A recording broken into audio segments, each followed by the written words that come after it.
अच्छा परिवर्तन कहानी को लाइक करें, शेयर करें। हमारे चैनल कथा कहानी को सब्सक्राइब करके बेल आइकन का बटन दबा दें।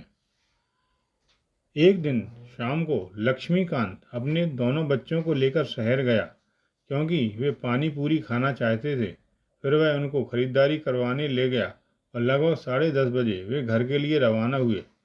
थोड़ी दूर जाने पर उनकी मोटरसाइकिल का पिछला पहिया पंचर हो गया और वह रुक गई।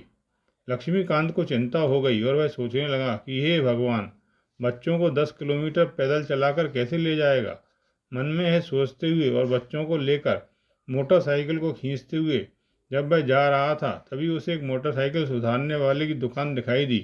उसने मैकेनिक से जल्दी से अपनी गाड़ी को देखने की मिन्नत करते हुए उसे पीछे के पहिए का पंक्चर बताया, लेकिन मैकेनिक ने सोचा कि ऐसे समय में इनसे ज़्यादा पैसे ऐंठना चाहिए। लक्ष्मीकांत और बच्चों को दुकान में बैठने के लिए जगह मिल गई। जब वे बैठे हुए थे तब मैकेनिक ने पिछला पहिया खोलकर टायर ट्यूब निकाले। वह बिल्कुल बेकार हो चुका था। उसने लक्ष्मीकांत को ट्यूब बताते हुए कहा, साहब, जोड़ने से काम नहीं चलेगा, ट्यूब बदलना पड़ेगा। लक्ष्मीकांत समझ गया कि दूसरा कोई विकल्प नहीं है, अतः उसने कहा, फिर ठीक है, नई ट्यूब का कितना पैसा लगेगा यह बताओ। साहब, यदि किसी नामी कंपनी का ट्यूब डलवाओगे तो 200 रुपये लगेंगे और 30 रुपये लगाने का देना होगा। कुल मिलाकर आपको 230 रुपये देने होंगे। बहुत रात हो चुकी थी। लक्ष्मीकांत को वही गाड़ी लेकर अगली सुबह काम पर जाना था, अतः उसे लगा कि किसी समय नई ट्यूब डलवा लेना ठीक रहेगा। उसने कहा, ठीक है, तुम ज़्यादा जानते हो क्योंकि इस मामले में तुम अनुभवी हो, इसलिए तुम्हें जो सही लगे वह कर दो। फिर उसने अपना बटुआ खोल कर देखा। उसके पास सिर्फ 100 रुपये बचे थे।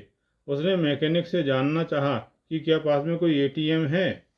सड़क के दूसरी तरफ स्वप्न थिएटर के पास एक एटीएम है। मैकेनिक ने कहा, ठीक है, तुम ट्यूब लगा दो, मैं अभी थोड़ी देर में आता हूँ। कहकर लक्ष्मीकांत बच्चों को साथ लेकर एटीएम की ओर चला गया। जब वह एटीएम से पैसे निकालकर वापस लौटा, मैकेनिक अपना काम पूरा कर चुका था। लक्ष्मीकांत ने उसे एक नया 500 रुपये का नोट दिया। मैकेनिक ने वह नोट लेकर बचे हुए पैसे उसे लौटाए। अपना मेहनताना मिलाकर ट्यूब के तुमने कितने पैसे लिए? लक्ष्मीकांत ने रेजगारी गिनते हुए पूछा। मैकेनिक ने बिना हिचकिचाए जवाब दिया, 230 रुपये साहब। तब लक्ष्मीकांत ने इस तरह उसे समझाया, मैंने तुम्हें एक 500 का नोट दिया। अगर तुमने मरम्मत के 230 रुपये लिए तो तुम्हें मुझको 270 रुपये वापस देने चाहिए, परंतु तुमने मुझे 370 रुपये दिए। और बड़ी ईमानदारी से मैकेनिक के हाथ पर 100 का नोट रख दिया। इस पर मैकेनिक भौंचक्का रह गया। 100 का नोट लेकर उसने धीरे से उसे धन्यवाद दिया। लक्ष्मीकांत ने कहा, तुम सब मेहनत करने वाले लोग हो, इससे तुम्हारा बड़ा नुकसान होगा। ये जानते हुए भी यदि मैं यह नोट चुपचाप रख लेता तो किसी दिन ईश्वर मुझे बड़ी मुसीबत में डाल देता। मेरा यह विश्वास है कि जब तक हम ईमानदार रहें तब तक हमारे साथ सब अच्छा ही होता है। यह सुनकर मैकेनिक की आंखें आंसुओं से धुंधला गईं। लक्ष्मीकांत गाड़ी चलाने ही वाला था कि वह बोला, साहब, कृपया 1 मिनट रुकिए। अगर बुरा ना माने तो आप 5 मिनट यहाँ बैठ सकते हैं। लक्ष्मीकांत मैकेनिक का अभिप्राय नहीं समझा, वह मान गया। मैकेनिक ने जल्दी से लक्ष्मीकांत की मोटरसाइकिल का पिछला पहिया खोला और जो ट्यूब उसमें डाली थी उसे निकाला। यह देखकर लक्ष्मीकांत भ्रमित हो गया। वह कुछ पूछता इससे पहले मैकेनिक दुकान में से दूसरी ट्यूब निकाल कर लाया और टायर में लगा दी और कुछ ही मिनट में वाहन तैयार करके लक्ष्मीकांत को दे दिया।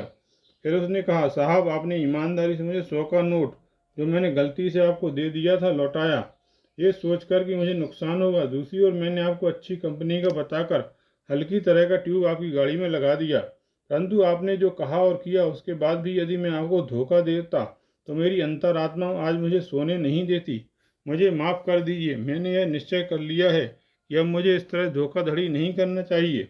मैं यह प्रण करता हूँ। मैकेनिक को इस तरह क्षमा याचना करते देखकर लक्ष्मीकांत आश्चर्यचकित रह गया। उसमें हुए इस परिवर्तन को देखकर लक्ष्मीकांत को बहुत खुशी हुई और मैकेनिक का कंधा थपथपाते हुए उसने उससे विदा ली। लक्ष्मीकांत खुश था कि आज सदाचार का एक अच्छा पाठ और ईमानदारी कितनी महान होती है यह बच्चों ने भी सीख लिया। आपने यह कहानी ध्यानपूर्वक सुनी, इसके लिए धन्यवाद। आपको यह कहानी कैसी लगी कृपया कमेंट बॉक्स में जाकर लिखें।